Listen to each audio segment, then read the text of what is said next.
ಒಂದೂರಲ್ಲಿ ಒಂದು ಡುಮ್ಮ ಡುಮ್ಮಿ ಇದ್ರಂತೆ, ಗಂಡ ಹೆಂಡತಿ. ಡುಮ್ಮ ಹೊಲದಲ್ಲಿ ಕೆಲಸ ಮಾಡ್ತಾ ಇದ್ದಂತೆ. ಅವ್ರ ಹೆಂಡತಿ ಮನೆಯಲ್ಲಿ ಪಕ್ಕದ ಮನೆಯಲ್ಲಿ ಮಾತಾಡ್ಕೊಂಡಿದ್ಲಂತೆ, ಪಕ್ಕದ ಮನೆ ಆಂಟಿ ಜೊತೆಯಲ್ಲಿ. ಡುಮ್ಮ ಹೊಲದಲ್ಲಿ ಕೆಲಸ ಮಾಡ್ತಾ ಇದ್ದಂತೆ. ಮಾಡಿ ಮಾಡಿ ಹೊಲದಲ್ಲಿ ಕೆಲಸ ಸುಸ್ತಾಗ್ಬಿಟ್ಟಿದ್ದಂತೆ. ಅವ್ರ ಹೆಂಡತಿ ಪಕ್ಕದ ಮನೆ ಆಂಟಿ ಜೊತೆ ಮಾತಾಡ್ಕೊಂಡಿದ್ದು 12 ಗಂಟೆ ಆದರೂ ಅವನ್ಗೆ ಡುಮ್ಮನ್ಗೆ ಊಟ ತಂದಿಲ್ಲಂತೆ. ಅದಕ್ಕೆ 1 ಗಂಟೆ ಆದರೂ ಮತ್ತೆ ತಂದಿಲ್ಲಂತೆ. 2 ಗಂಟೆಗೆ ತಂದ್ಲಂತೆ ಅವ್ರ ಹೆಂಡತಿ ಡುಮ್ಮಿ. ತಂದರೆ ಅವನು ಕೋಪ ಬಂದ್ಬಿಟ್ಟಿತ್ತಂತೆ. ಅವನ ಕೈಯಲ್ಲಿ ಕೊಡಲಿತ್ತಂತೆ. ಅದನ್ನ ತಗೊಂಡು ಹಾಕ್ಬಿಟ್ನಂತೆ. ಅವಳು ಸತ್ತೋಗ್ಬಿಟ್ಟಂತೆ. ಅಲ್ಲೇ ಅಗದ್ಬಿಟ್ಟು ಊಡಿಸಿದ್ರೆ ನಾಳೆ ಬೆಳಗ್ಗೆ ಬಂದು ನೋಡಿದ್ರೆ ಹುಲ್ಲು ಬೆಳೆದಿತ್ತಂತೆ. ಆ ಹುಲ್ಲು ಕಿತ್ಬಿಟ್ಟು ಹಸುಗೆ ಹಾಕಿದ್ರೆ ಆ ಹಸು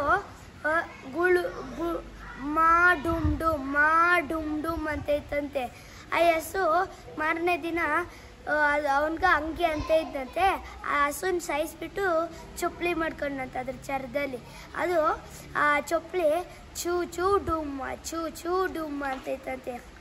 ಅದು ಆ ಚೊಪ್ಲಿನ ತಡಿ, ನಾನು ಹಂಗೆ ಅಂತೈತಲ್ಲ, ನಂಗೆ ಎಷ್ಟು ಕೋಪ ಬರಬಾರ್ದು ಅಂತೇಳ್ಬಿಟ್ಟು ಆ ಚೊಪ್ಲಿನ ನಾಯಿಗೆ ಹಾಕ್ಬಿಟ್ಟಂತೆ, ಚೊಪ್ಲಿನ.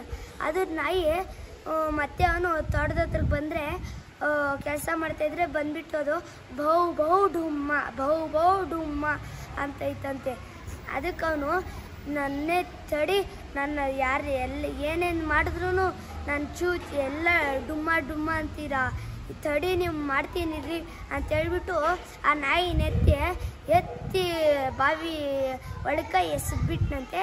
ಅದು ಮತ್ತು ಮಾರನೇ ದಿನ ಹುಲ್ಲಕ್ಕೆ ನೀರು ಹಾಕೋಣ ಅಂತ ಬಾವಿ ಹತ್ರಕ್ಕೆ ಹೋಗಿ ನೀರು ಎತ್ಕೊಂಡೋಗಿ ಹೋಗಿ ನೋಡಿದ್ರೆ ಆ ನೀರು, ಬಾವಿಯಲ್ಲಿದ್ದ ನೀರು ಗುಳು ಡುಮ್ಮ ಅಂತ ಇತ್ತಂತೆ. ಅದಕ್ಕೆ ಅವನು ಕೋಪ ಬಂದು ಅವನಿಗೆ ಸಿಟ್ಟು ಬಂದು ಒಳಗಡೆಗೆ ಬಿದ್ದು, ಬಾವಿ ಒಳಗಡೆಗೆ ಬಿದ್ದು ಸತ್ತೋಗ್ಬಿಟ್ನಂತೆ. ಓಕೆ, ಕತೆ ಹೆಸರೇನು? ಡುಮ್ಮ ಡುಮ್ಮಿ ಹೆಂಡತಿ ಗಂಡ. ಡುಮ್ಮ ಡುಮ್ಮಿ ಗಂಡ ಹೆಂಡತಿ ಕತೆ. ಓಕೆ, ಚೆನ್ನಾಗಿತ್ತು. ನಾವು ಒಬ್ರಿಗೆ ತೊಂದರೆ ಮಾಡಿದ್ರೆ ನಮಗೂ ತೊಂದರೆ ಆಗುತ್ತೆ ಅನ್ನೋದು ಕಥೆಯ ನೀತಿ.